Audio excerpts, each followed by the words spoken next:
Ngayong araw ang target ng militar na matapos ang all-out offensive kontra sa Bangsamoro Islamic Freedom Fighters o BIFF. Pero tila kailangan pa raw nila ng oras para matapos ang naturang operasyon. At live mula sa Maguindanao, may nusuno si Cedric Castillo. Cedric. Yes, Kara, kung maaalala natin sa isang pahayag noong Lunes, sinabi ni Major General Edmundo Pangilinan, ang pinuno ng 6th Infantry Division ng Philippine Army na ngayong araw, target ng military na tapusin na ang all-out offensive laban sa Bangsamoro Islamic Freedom Fighters o BIFF. Sa ngayon ay patuloy nating minomonitor ang opensiba at kahapon ay inabutan natin ang tropa matapos pasukin ng isang di umano'y training facility ng BIFF sa barangay Kitango sa bayan ng Datus Saudi, Ampatuan.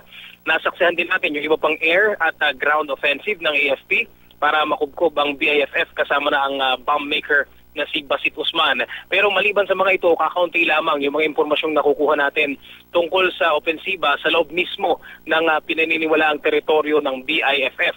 Samantala, ayon sa isang source ng GMA News, ito na ang ikalawang 72 hours o 3 araw na time frame na nirequest ng AFP sa joint panel na nangangasiwa ng peace agreement para sa all-out offensive laban sa BIFF. Nitong linggo ng gabi, unang nag-expire ang 72 hours na ibinigay sa military.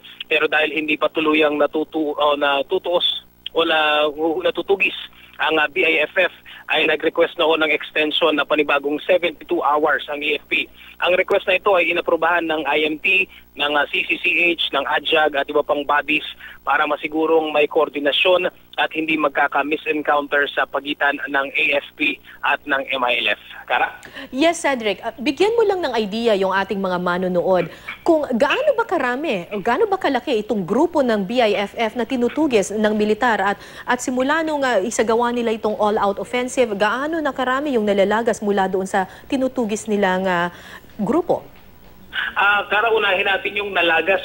Sa ngayon, hindi talaga malinaw. Meron tayong mga nakukuha ng mga impormasyon na meron daw nakuhang dalawa o may napatay na dalawa dun sa airstrike. Pero ito yung mga bits and pieces of information na nakukuha natin mula sa ground.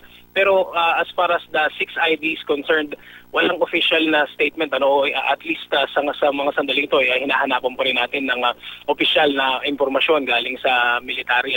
Kung gaano karami yung tinutugis, sa pagkakaalam natin na Kara, merong at least 100 na mga miyembro ng BIFF.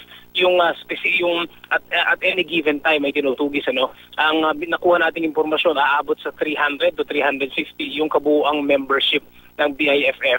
Pero gaya nga paulit-ulit na nire-report, hindi ganun kadali kasi napakalawak na area yung kanilang ginagalawan. And imagine, ilang hundreds lamang itong tinutugis, Kara. Kasi maliit na bilang yan kung 100 to 350 people lamang yung tinutugis. Pero kung makikita natin doon sa video na pinapakita, talagang fully armed yung ating militar. May mga tangki pa para lang dito. At meron pang sinasabi mong airstrike. Gaano tayo kasigurado na nakakonsentrate lamang at least sa Maguindanao itong mga pwersa ng BIFF at hindi sila nakakalabas at pumupunta sa iba pang mga lugar? Yeah, yun yung purpose kung bakit nagkaroon ng boxing in. Basically, yung perimeter na ginawa nitong armed forces. Kumbaga, yung box na sinasabi dyan, kung saan nandun yung area, yung kuta ng BIFF, sinarhan nila yan. Although may mga areas sa bandang north, approaching northeast, approaching yung bayan ng Pikit naman na nagkakaroon din ng strike, ng artillery strike doon at nung Sabado tsaka airstrike. Medyo labas na yun sa box.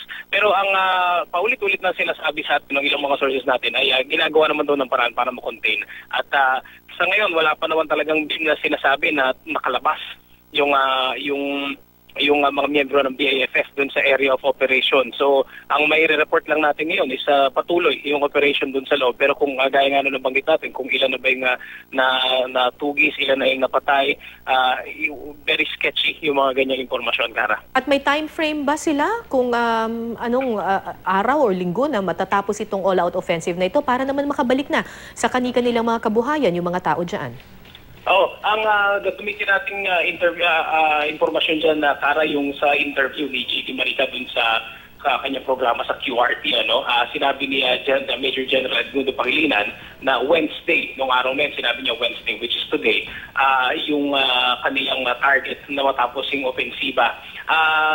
Consistent yan doon sa sinabi ng source natin na 2 beses nakahingi na ng 72 hours na time frame simula nung Friday. So kung bibilangan natin yung 2 hours, yung two requests na yun, ay ngayong araw nga matatapos yung pangalawang request na yun. So I suppose yung sa area is babantayan talaga natin yung area ngayon na hindi natin malaman kung magkakaroon din ng medyo matinding retaliation mula sa BIFF dahil nga iintay natin kung ano yung mangyayari doon sa opensiba, considering na ang sinabi is today ay wawakasan itong opensibang ito. One final question, Cedric. Alam naman natin na ang bala at ang bomba wala yung pinipiling biktima basta napakawalan na yan. Paano tayo nakakasigurado o nakakagarantiya na walang mga inosenteng sibilyan or mga residente dyan sa Maguindanao ang maapektuhan itong mga airstrikes or itong opensiba na isinasagawa ng AFP? Days before yung magkaroon ng i-launch yung offensive, nagkaroon na ng preemptive na evacuation doon sa iba't ibang mga barangay. At least 3 barangay yung alam natin na i-declare na no man's land. Ibig sabihin, kino-ordinate na ng AFP sa local government units o sa barangay level na yung kanilang mga mamamayan doon ay paalisin na. At the same time, meron ding coordination ang AFP sa MILF through the mechanism ng peace agreement na lahat ng miyembro ng MILF ay kailangan pull out dun sa kanilang mga communities o kanilang mga poste. Nung isang araw nakakita tayo ng convoy ng mga miyembro ng MILF paalis dun sa kanilang area at din sa kampo. Ang purpose nito ay para hindi magkaroon ng misencounter sa pagitan ng MILF at ng AFP. At sa madaling salita, kung sino man yung makikita ng ating mga puwersa doon sa area na ino-operate nila ay i-assume nila ng mga miyembro ito ng BIFF dahil expected nga na walang member doon ng BIFF ng MILF at walang mamamayan civilian na nandun sa area. Maraming salamat sa iyo at mag-ingat kayo dyan sa Maguindanao. Cedric Castillo.